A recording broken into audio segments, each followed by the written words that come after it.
ஹரே கிருஷ்ணா. ஓம் நமோ பகவத்தே வாசுதேவாய. ஹரே கிருஷ்ணா. ஸ்ரீமத் பாகவதம் ஸ்கந்தம் 9 அத்தியாயம் 19.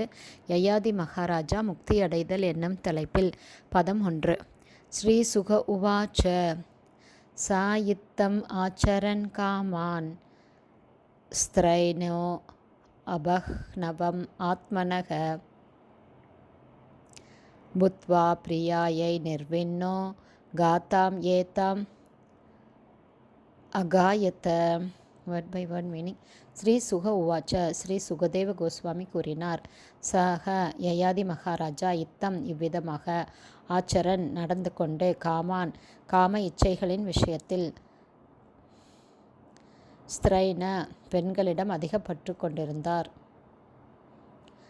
அபஹ்னவம் எதிரடியான செயல், ஆத்மனக அவரது சொந்த நன்மையை, புத்வா புத்தியால் அறிந்து, பிரியாயை பிரிய மனைவியான தேவயானையிடம், நிர்வின்ன வெறுப்பு கொண்டு, காத்தாம் கதையை, ஏதாம் பின்வருமாறு,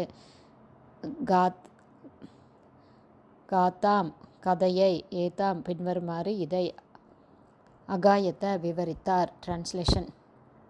சுகதேவ கோஸ்வாமி கூறினார். பரீட்சித் மகாராஜனே, யயாதி மன்னன் பெண்களிடம் மிகவும் பற்று கொண்டிருந்தார். ஆனால் காலப்போக்கில் காம சுகத்திலும் அதன் கெட்ட விளைவுகளிலும் வெறுப்பு கொண்ட அவர் இந்த வாழ்வு முறையை துறந்து பின்வரும் கதையை தன் பிரிய மனைவியிடம் கூறினார். பதம் 2. ஸ்ருணு பார்கவி அமோம் காத்தாம் மத்விதா ஆச்சரித்தம் புவி தீரா யஷ்யா அனுசோஷந்தி வனே கிராம நிவாசின. Word by word meaning. ஸ்ருணு தயவு செய்து கேள்.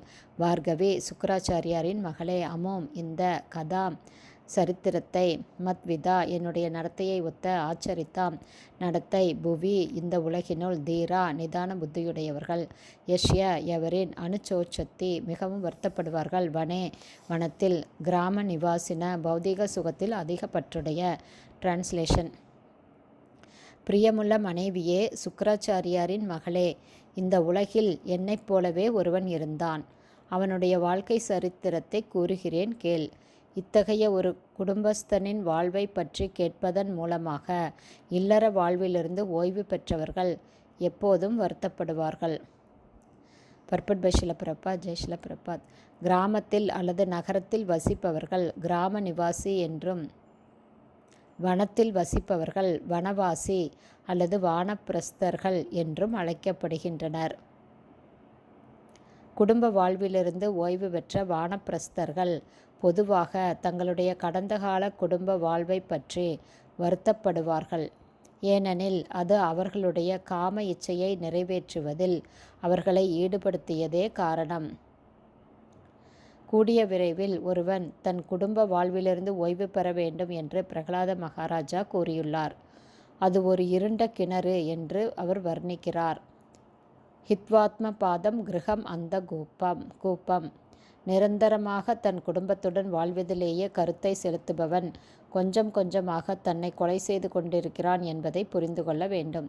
எனவே 50வது வயதில் ஒருவன் தன் குடும்ப வாழ்விலிருந்து ஓய்வு பெற்று வனம் செல்ல வேண்டும் என்று வேத நாகரிகம் பரிந்துரைக்கிறது. வன வாழ்வு அல்லது வானப்பிரஸ்த வாழ்வு பழக்கப்பட்டதும் அவன் சந்நியாசம் ஏற்றுக்கொள்ள வேண்டும். வனம் கதோ யத் த்ரிம் ஆஸ்ரயேத. சந்நியாசம் என்றால் பகவத் தொண்டில் கலப்படமற்ற ஈடுபாடு கொள்வது என்று பொருள். எனவே வேத பண்பாடு 4 நிலைகளிலுள்ள வாழ்வு முறையை பரிந்துரைக்கிறது. பிரம்மச்சரிய வாழ்வு, கிரகஸ்த வாழ்வு, வானப்பிரஸ்த வாழ்வு மற்றும் சந்நியாச வாழ்வு. ஒருவன் வானப்பிரஸ்தம் மற்றும் சந்நியாசம் என்ற உயர்ந்த நிலைகளுக்கு உயர்த்தி கொள்ளாமல் ஒரு குடும்பஸ்தனாகவே எஞ்சியிருப்பதை குறித்து மிகவும் வெட்கப்பட வேண்டும். ஹரே கிருஷ்ணா. ஸ்ரீமத் பாகவதம் ஸ்கந்தம் 9 அத்தியாயம் 19 யயாதி மகாராஜா முக்தியடைதல் என்னும் தலைப்பில் பதங்கள் 1-2 ஸ்ரீல பக்திவேதாந்த சுவாமி பிரபுபாதாவின் விளக்க உரை இத்துடன் நிறைவடைந்தது. ஹரே கிருஷ்ணா. குருதேவ்க்கு ஜெய். பிரபாதுக்கு ஜெய்.